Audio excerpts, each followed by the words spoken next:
कामना से कर्म होते हैं, कामना जितनी बढ़ती जाती है पाप कर्म उतना ही बढ़ते जाते हैं।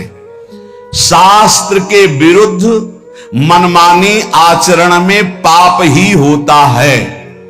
शब्द याद कर लो, शास्त्र आज्ञा के विरुद्ध मनमानी आचरण में सदैव पाप ही होता है।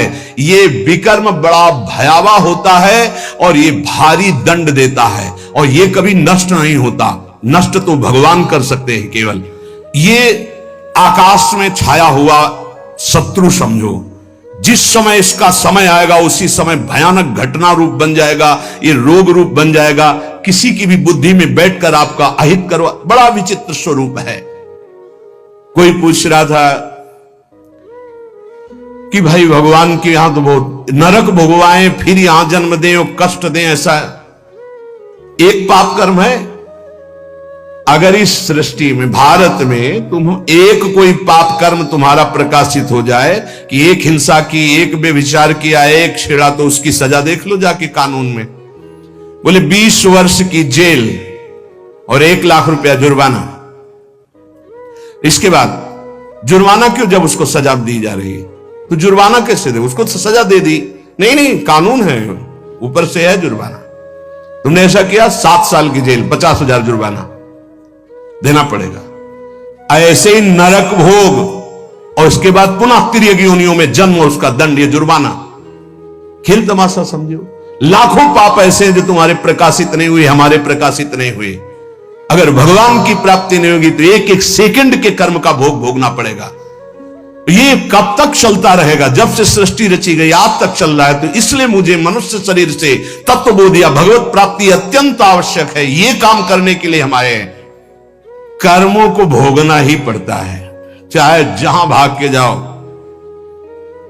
किसी ने प्रश्न किया था कि आपने कहा देवराज इंद्र ने अहिल्या के साथ गलत व्यवहार किया, तो आपने ये नहीं बताया उसको दंड क्या मिला।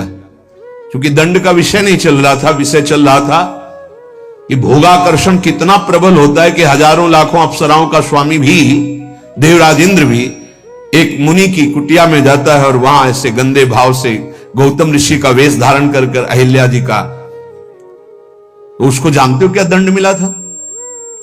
उसको 1000 भग हो जाए तुरंत साफ मिला था।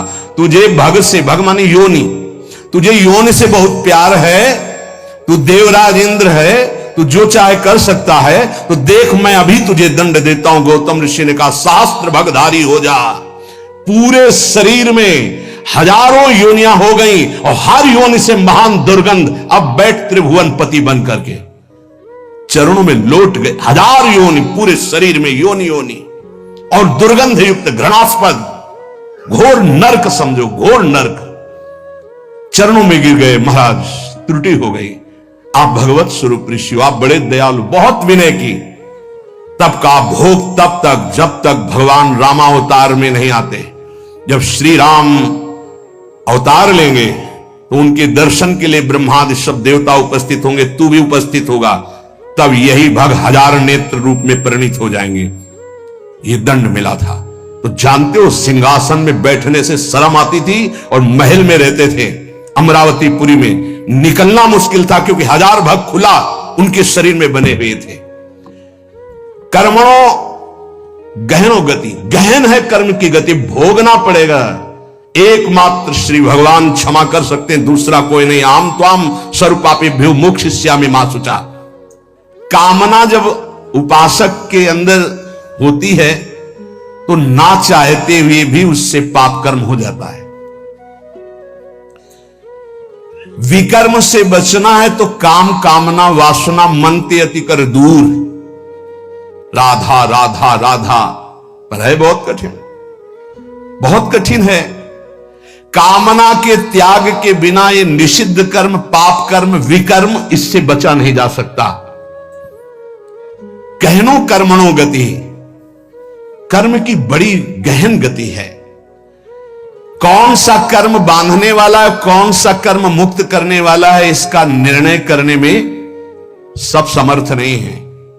जो भगवान में चित्त जोड़े हुए या स्वरूप बोध है, वही उन्हीं के द्वारा निर्णय माना जा सकता है। ये बड़े बड़े विद्वानों में भी गलती हो जाएगी निर्णय करने में। निर्णय में दो ही समर्थ हैं, या तो भगवत प्रेमी महात्मा या ब्रह्मबोध संपन्न ब्रह्म ऋषि। कर्म क्या है समझ गए? कोई भी कर्म करने के पहले जो फल आकांक्षा से प्रेरित होकर शास्त्र सम्मत किया जाता है उसे कर्म कहते हैं। अकर्म क्या है? जो तत्वबोध प्राप्त महापुरुष हैं, निर्लिप्त हैं, ममता रहित हैं, आसक्ति रहित हैं, उनके द्वारा हुआ कर्म अकर्म हो जाता है। वो फल नहीं देगा, वो बांधने वाला नहीं। विकर्म क्या है? जो कामना बढ़ी हुई मनमानी पापाचरण है उसे विकर्म कहते हैं, और ये बहुत भयावह है, ये दुर्गति का कारण है। इसी से नाना प्रकार के दुख भोगने पड़ते हैं। श्री भगवान कह रहे हैं जो कामना से कर्म होते हैं वो कामना अधिक बढ़ जाने पर केवल पाप होने लगते हैं। जैसे धन की कामना से कर्म शुरू होते हैं, फिर धन की जब ज्यादा इच्छा हो जाती तो बेईमानी, चोरी, हिंसा, छल कपट, इसके करने में कोई भय नहीं रह जाता।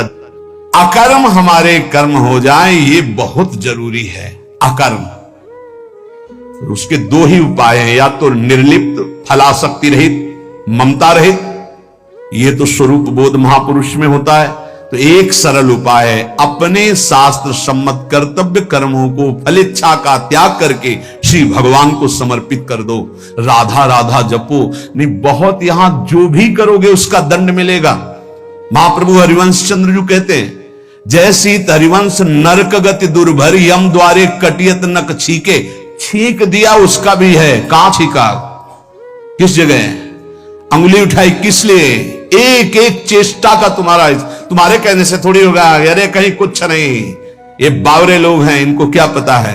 जब दंड मिलते हैं तब इनको समझ में नहीं आता कहां से मिल रहा है दंड। अजर अमर हो, अविनाशी हो, शरीर को लेकर के देहाभिमान से बात कर रहे हो, कोई भगवान नहीं, कोई नहीं। तुम्हारे आंख मूंदने से हो जाएगा क्या? इस अपराध का दंड है। ऐसे ही यहां जो पापाचरण कर रहे हो कोई भगवान नहीं, इसका जब हिसाब आएगा तब तुम्हें पता चलेगा। करुणा निधान स्वामी ने ये जन्म तुम्हें अपनी तरफ से करुणा करके दिया है कि तुम मुक्त हो जाओ। उपासक को चाहिए कि कामना का नाश करके, विकर्म का नाश करके अकर्म हो जाए, तभी वो जीवन मुक्त होता है। कर्मण्य कर्मयः पश्येद कर्मणि च कर्मयः सा बुद्धिमान मनुष्येषु सयुक्ता कृष्ण कर्म कृत। बड़ी बात कह रहे हैं श्री भगवान। कर्मण्य कर्मयः पश्येद कर्मणि च कर्मयः, जो मनुष्य कर्म में अकर्म देखता है स्थिति, और जो अकर्म में कर्म देखता है, वो मनुष्यों में सर्वश्रेष्ठ बुद्धिमान है, वो योगी है, वो ज्ञानी है, वो संपूर्ण कर्मों को करने वाला होते हुए भी कृतकृत्य जीवन मुक्त है। ये स्थिति है। कर्मण्य अकर्म यह पश्येत, कर्म करते हुए भी अकर्म स्थिति, कर्म करते हुए भी निर्लिप्त रहना। निर्लिप्तता एक बहुत बड़ी सिद्धि है। यहां जो भी कर्म होता है लिप्त होकर होता है। मानो आधी आपकी परिक्रमा हुई, चलो अब बैठ करके पद गाते हो गए। नहीं नहीं, थोड़ा ही तो रह गया, पूरी हो जानी चाहिए। क्यों, कौन सा फल चाहिए, कौन सा फल चाहिए? नहीं, पूरी होने पर ही सिद्धि होती, फल प्राप्त होती। फल आगे रख लिया ना, लिप्त हो गए, लिप्त हो गए। ये इसी तरह सब शुभ से शुभ, बड़े से बड़े कर्म में निर्लिप्तता का मतलब है पूर्ण होना, ना होना, लाभ होना या हानि हो जाना, जय या पराजय, सुख या दुख, सुख दुखे समय कृत्वा लाभा लाभो जया जयो। ये निर्लिप्त स्थिति है। पूर्णता, पूर्णता से मतलब कोई संकल्प नहीं, स्वाभाविक सहज ही। आगे इस श्लोक में इसका भी भगवान वर्णन करते हैं। पूरा हुआ कर्म या नहीं पूरा हुआ, फल अनुकूल आया या प्रतिकूल आया, आया या नहीं आया, इससे किसी से मतलब नहीं। निर्लिप्त, शास्त्र सम्मत केवल कर्म बिना किसी संकल्प इच्छा के हो रहा है। यंत्रवत अमुक कर्म मैं करता हूं, इस कर्म का फल ये होता है, ऐसा लक्ष्य रख करके जो भी कर्म किया जाता है वो उसे बांधता है। ध्यान दीजिए, यहां भगवान बहुत सावधानी की बात कर रहे हैं। अमुक कर्म मैं करता हूं, इस कर्म का ये फल है, ऐसी भावना रखकर जो भी कर्म किया जाता है बड़े से बड़ा, वो उसे बांधता है ना कि मुक्त करता है। प्रत्येक कर्म का आरंभ और अंत होता है, शुरू और विश्राम होता है, इसलिए उसका फल आरंभ और अंत वाला होता है। परंतु हमारी जो दुख निवृत्ति होगी वो नित्य पद में होगी, जो निरंतर है, आनंदमय है, सच्चिदानंदमय है, वो अंत आदि वाला नहीं है। क्रियाएं सब आदि अंत वाली हैं, परिवर्तनशील हैं, उनके फल परिवर्तनशील है।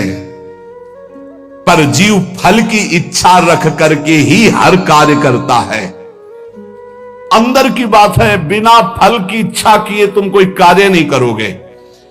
आज ऐसा करते हैं, पहले फल आएगा उसका, इसका फल क्या होगा, ये चलो ऐसा करते हैं। इसलिए भगवान कहते हैं कर्मण्य कर्म यह पश्चेत, जो कर्म करते हुए अकर्म कर दे उसको फल देने लायक न रखे, तभी जीवन मुक्त होगा। क्या कर्म होगा, निर्लिप्त, अनासक्त, फल की इच्छा रहित। हो रहा है, हो गया तो जय जय, नहीं हुआ तो जय जय, में कोई फल थोड़ी चाहिए था, स्वाभाविक एकदम। कितनी अखंड प्रसन्नता, परम विश्राम।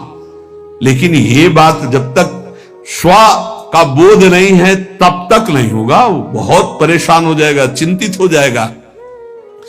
फल की इच्छा ना रखने से नया राग उत्पन्न नहीं होता, नया राग उत्पन्न ना होने से वो बंधन मुक्त हो जाता है। ये कैसे समझ में आएगा, बहुत कठिन है ये समझ में आना। साधक सर्वथा वीतराग तभी होगा जब उसका नया राग उत्पन्न ना हो। वीतराग महापुरुष के सारे कर्म अकर्म हो जाते हैं। जीव का जन्म, जीव का मरण, जीव को भोग प्राप्ति कर्मों के अनुबंध से होता है, इसी कर्मों के बंधन से। जैसे किसी परिवार में बालक हुआ तो उसमें केवल बालक का ही कर्म नहीं है, पूरे परिवार का साथ में जुड़ा हुआ कर्म है। कोई उसकी मां बना, कोई पिता बना, कोई भाई बना, कोई मित्र बना, कोई पड़ोसी शत्रु पक्ष का भी है जिसकी जलन हुई कि लड़का हुआ है। ऋणानुबंध, उनमें सैकड़ों हजारों लाखों के कर्म बंधन उस बालक से जुड़े हुए हैं।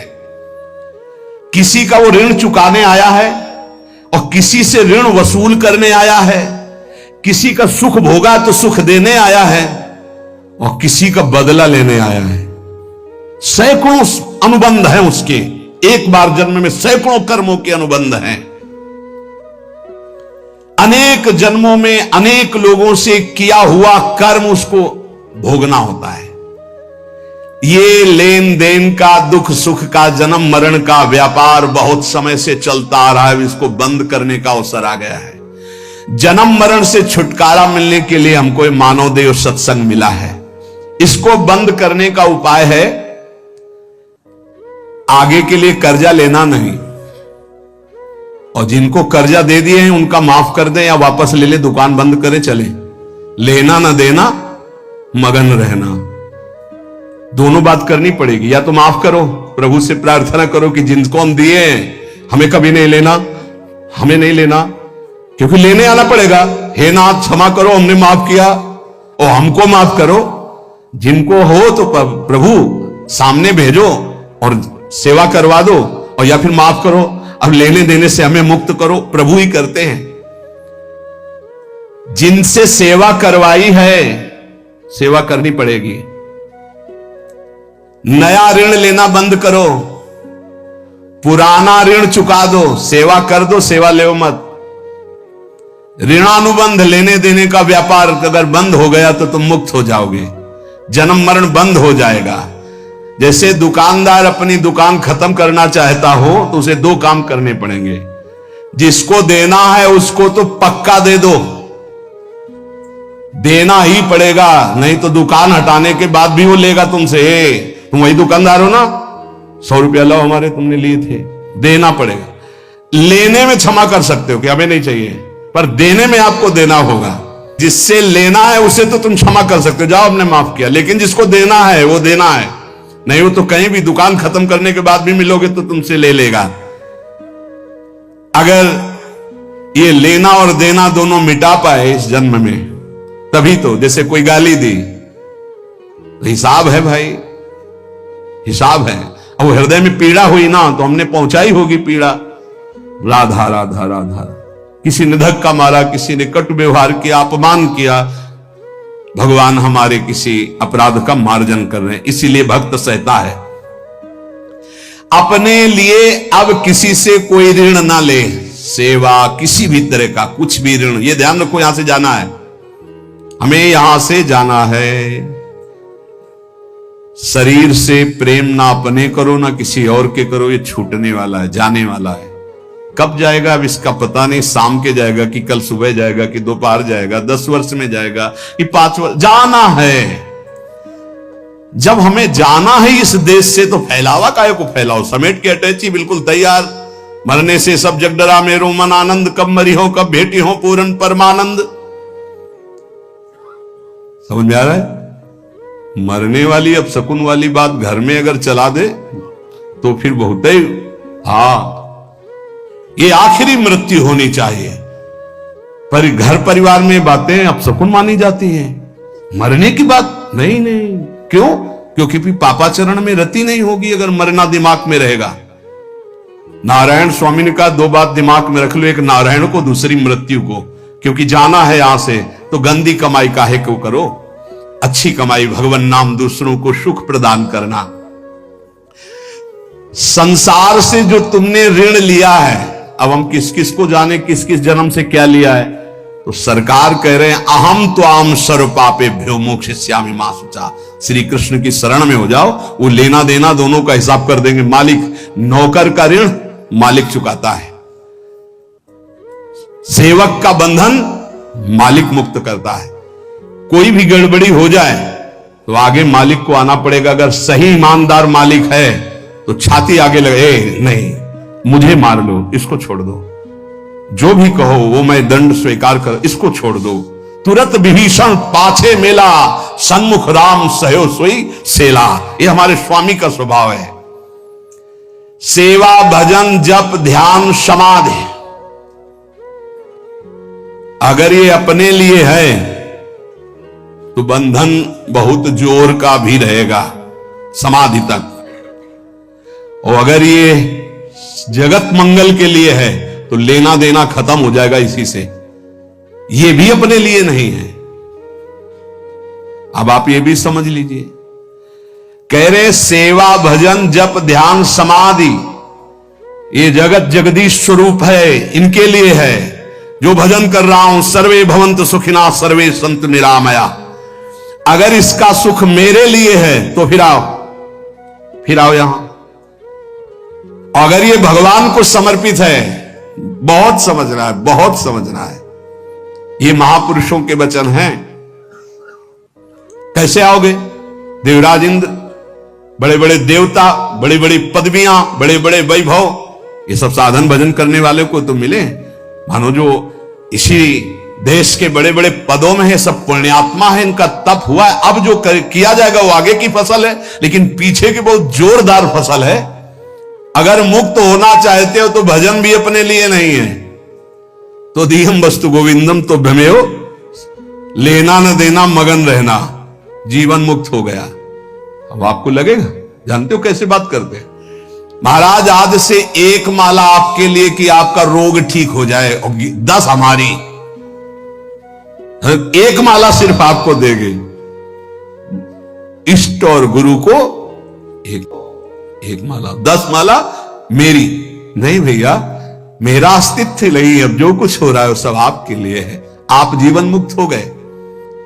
ये बड़ा सूक्ष्म विषय है, बड़ा सूक्ष्म विषय। जीवन मुक्त होने के लिए आना ना जाना, सेवा भजन जप ध्यान समाधि, ये केवल संसार के हित के लिए है। माला के घुमाए, इतना कष्ट सहकर माला घुमा रहे हो, कह रहे दूसरों के मंगल के लिए। यही है लेना न देना मगन रहना, इसी से सब कर्जा मिट जाएंगे। भजन करने से सबके कर्जे निपट जाएंगे, जन्म जन्मांतर के जो हैं। नहीं कहां तक देंगे हम? कोई पीट रहा है, किसी को पीट रहे, सब हिसाब किताब हो रहे। कभी गर्भई में नष्ट हो गए, कभी जवानी में, कभी ये, कितना प्रपंच है। जब तक किसी के भी साथ संबंध रहेगा तो इस प्रकृति में आना पड़ेगा। एक और ऊंची बात है कि अब मैं भजन करता नहीं, मेरा राम भजन करते हैं। ये अब मतलब संतों की बात को कोई समझ पाए बड़ा कठिन होता है। लेकिन तुम ना ले आना ये बात अभी से कि हाँ हम तो भजन नहीं करते, श्री जी हमारा भजन करते हैं। वो बहुत ऊंची स्थिति की बात, जीवन मुक्त महापुरुषों की बात। भला ये बात पचेगी कि आज से जितने माला करेंगे, पाठ करेंगे, भजन करेंगे, वो सब अड़ोस पड़ोस में बट जाएगा, तुम्हारे लिए नहीं रहेगा। हम क्यों जाए फिर वाणी पाठ में, हम क्यों माला चलाएं, इतनी परेशानी होकर माला चला तो मेरे लिए नहीं है। इसका मतलब समझते हो? इसका गूढ़ मतलब है एक माला जपा और कह दिया कि सबका मंगल हो, तो सबके मंगल का जो फल है वो आपको भगवत प्राप्ति करा दिया। समझ रहे हो? ये आंतरिक रहस्य है संतों का। 1 रुपया फेंको और 1 अरब रुपया एक साथ फायदा ले लो। फायदा हुआ कि नहीं हुआ? अगर 1 रुपये में 1 अरब, तो भारत में तो जनसंख्या कितनी है? 140 करोड़ है। यह तो केवल मनुष्यों की हुई। और दीमक की कितनी जनसंख्या है? पशु पक्षियों की, चींटी की, कितने जीव हैं? सर्वे भवन्तु सुखिनः। भजन किया, साधना हुई, सर्वे भवन्तु सुखिनः, तो सबका कृपा प्रसाद मिला और वो भगवान को प्राप्त हो गया।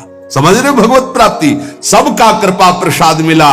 भूल चूक से लेन देन जिसके साथ हो चराचर जगत में, सबका खत्म। क्योंकि भगवान नाम जप करके सर्वे भवन्तु सुखिना, हम अपना भजन सबको देते हैं। तो उससे क्या हुआ? सबके हृदय में बैठे हुए मेरे आराध्य देव राधा वल्लभ लाल जी मुस्कुरा दिए, हमारा काम हो गया। अब समझ में आई बात? अगर ये ना कहें और कह दे कि संसार के लिए भजन करो, इतना कठिन काम भजन हम दूसरों के लिए करें, हम अपने कल्याण के लिए करेंगे। अपना कल्याण तभी होगा जब सबसे लेना देना खत्म हो जाएगा, और वो तभी होगा जब सबके लिए हम भजन करेंगे। पता नहीं हमारा किससे क्या संबंध का, किस जन्म का कौन सा ऋणानुबंध है। तो सर्वे भवन्तु सुखिना, सर्वे संतु निरामया, सबसे मुक्त हो गए और भगवत